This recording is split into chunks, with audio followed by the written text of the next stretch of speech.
Bienvenue dans le show Accès, Succès. Aujourd'hui, 120e épisode de podcast, je te parle de leadership, d'influence, comment diriger sans imposer. Donc, comment être un super leader autrement. Donc, aujourd'hui, je vais te parler d'un sujet qui change tout dans le rôle de leader parce que le leadership d'influence, c'est important. Puis c'est en fait un rôle crucial, primordial que tu occupes, que tu dois jouer en tant que leader. Et ça veut dire que c'est pas nécessairement dirigé, ou du moins, j'aimerais plutôt utiliser le terme forcé. Et là, on fait attention parce que l'influence, ça ne veut pas dire non plus manipuler. C'est vraiment un terme qu'on utilise de façon positive pour amener les gens à avoir envie de nous suivre volontairement. On devient l'inspiration. Donc, c'est inspirer, c'est mobiliser, c'est faire adhérer sans jamais tomber dans le contrôle, la manipulation. Donc, c'est important de le spécifier. L'autre chose qu'il faut savoir, c'est qu'on ne vient pas nécessairement au monde avec ce don-là, ces soft skills-là, et ça se développe. Donc, c'est pas inné pour tout le monde. Il faut apprendre à développer ces habiletés-là. Donc, tu peux avoir la meilleure vision du monde, mais si personne te suit au final, ça ne fait pas de toi un super leader et tu vas avoir des plus grands défis à relever. Donc, aujourd'hui, je vais te présenter les 5 piliers clés d'un leadership d'influence, les défis qu'on observe aussi souvent quand on veut faire preuve d'influence. Et je vais aussi te donner des petits trucs concrets pour t'aider à mieux incarner cette posture-là. Mais juste avant, je me présente si tu me découvres pour la première fois. Je m'appelle Karen Roy, je suis coach d'affaires. J'aide les entrepreneurs à bâtir des équipes et des systèmes performants pour structurer une croissance et pour t'aider à sortir des opérations. Donc, je rentre dans le vif du sujet. Donc, la première des facteurs, le premier des piliers qu'on cherche, que l'on veut voir chez un leader pour l'aider à développer son influence, c'est la crédibilité. Donc, c'est important d'avoir de la crédibilité au sein de son équipe, au sein de avec tous les gens avec qui vous allez travailler dans votre entreprise. Et ça, l'influence, ça va commencer par la confiance. C'est la confiance qui va vous aider à bâtir la crédibilité. Donc, si je te respecte pas ou si je doute de ta cohérence, je te suivrai pas. En gros, c'est un petit peu ça que les employés vont se dire, vont penser. Souvent, les leaders, ce qu'ils veulent, ils veulent inspirer, mais ils n'arrivent pas à toujours livrer les promesses qu'ils font. Et ça, excusez-moi, ça brise le lien de confiance avec les équipes. On va parler d'excellence, mais on tolère des choses qui sont pas en adéquation avec l'excellence, par exemple. Donc, si on demande de l'engagement, il faut aussi faire preuve soi-même d'engagement. Donc, il faut donner l'exemple. Concrètement, les petits trucs que je peux te donner ici, c'est soit cohérent avec ce que tu dis puis ce que tu fais, puis ce que tu t'attends, ton équipe. Autrement dit, il faut que les babines suivent les bottines. C'est super important. Ensuite, l'autre chose que tu peux faire pour t'aider à bâtir la confiance et ta crédibilité, donne l'exemple, surtout dans des petits gestes concrets. Donc, sois toi-même à l'heure, fais preuve de rigueur, aie la bonne posture, la bonne attitude. Tu dois prêcher par l'exemple tout le temps. Et enfin, l'autre chose que tu peux faire qui va t'aider à gagner en crédibilité, c'est vraiment assume tes erreurs. Tu n'es pas parfait, personne l'est, et de reconnaître de façon responsable qu'on s'est peut-être trompé, qu'on a peut-être fait des erreurs sans marcher comme un chien avec les deux pattes, là, ça fait juste renforcer ta crédibilité. Donc, ce sont des petites choses que tu peux faire. Mais tu ne peux pas influencer quelqu'un que tu déçois. Donc, première des choses. Maintenant, deuxièmement, le deuxième des piliers que tu peux travailler, c'est l'écoute stratégique. Donc, comprendre avant de vouloir convaincre. Ça, c'est super important. Donc, l'influence, c'est pas de parler plus fort, c'est d'écouter mieux. Et souvent, c'est dans le silence qu'on va avoir plein d'informations parce qu'on va regarder, on va écouter d'une autre façon, on va regarder avec nos yeux, oui, avec nos oreilles.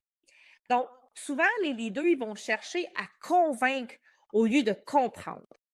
Et je vous jure que si on peut se donner la peine de commencer à essayer de comprendre en posant des questions, on va moins tomber en mode défensive, en mode attaque pour vouloir convaincre les gens. Et on arrive à comprendre qu'est-ce qui se passe dans la tête de l'autre, puis pourquoi ce qui se passe telle situation. Donc, ça va faire que l'équipe va se sentir incomprise ou elle va résister si jamais tu essaies de les convaincre plutôt que d'essayer de les comprendre dans un premier temps. Donc, concrètement, comment est-ce que tu peux faire ça?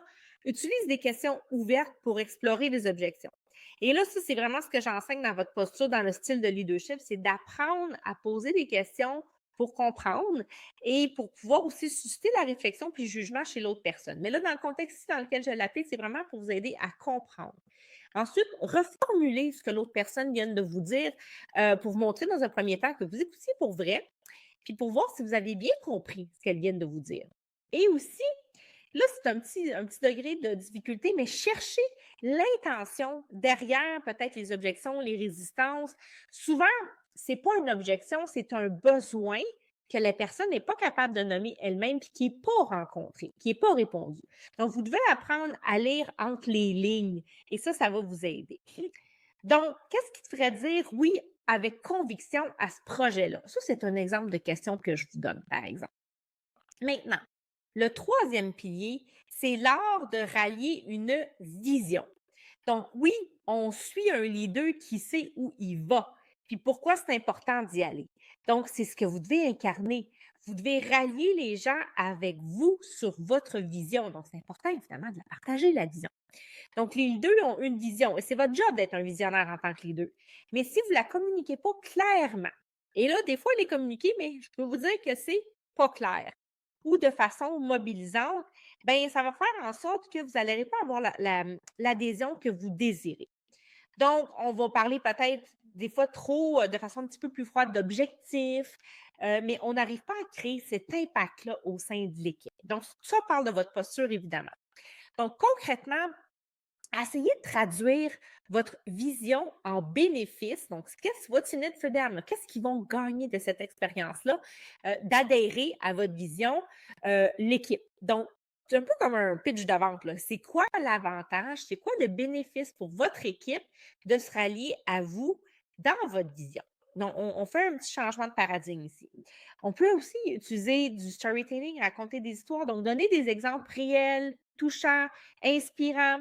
Ça va aussi vous aider. Puis enfin, associer la vision à une mission collective, pas juste à la performance individuelle, mais c'est un travail d'équipe parce que pour atteindre cette vision-là, si vous avez une équipe, c'est que vous n'arrivez pas à le faire toute seule.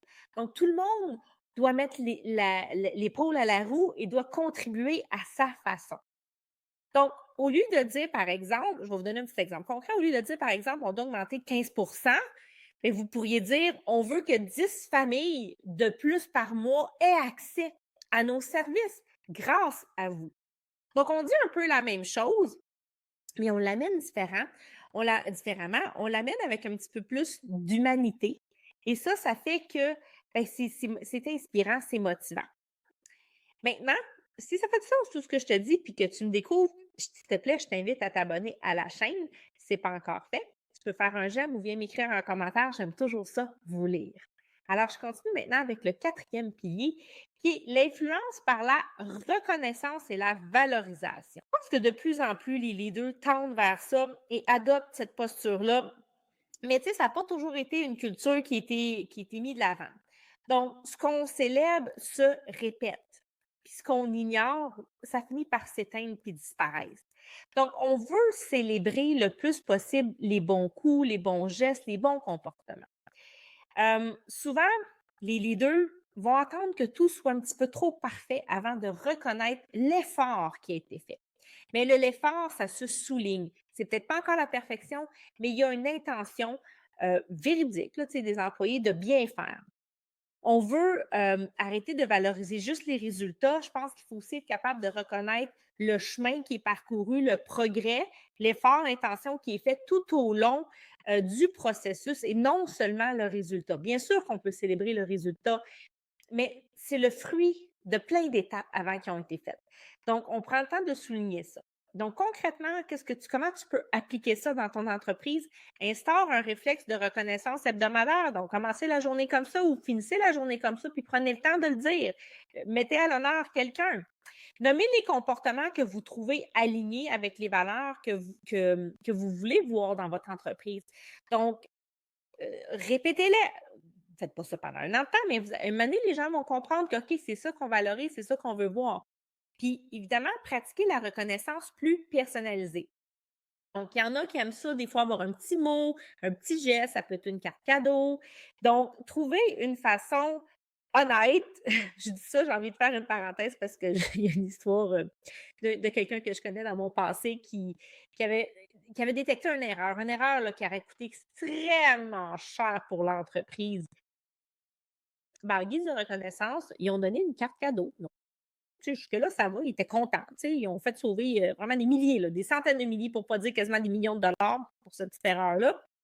Et mettons qu'ils ils ont donné une carte cadeau là, de 100 Et il était, quand je vous dis de ne pas faire de quoi de déguisé, cette carte cadeau-là était en fait déduite parce qu'il y avait quelque chose. C'était pas un vrai 100 de plus qui lui était donné.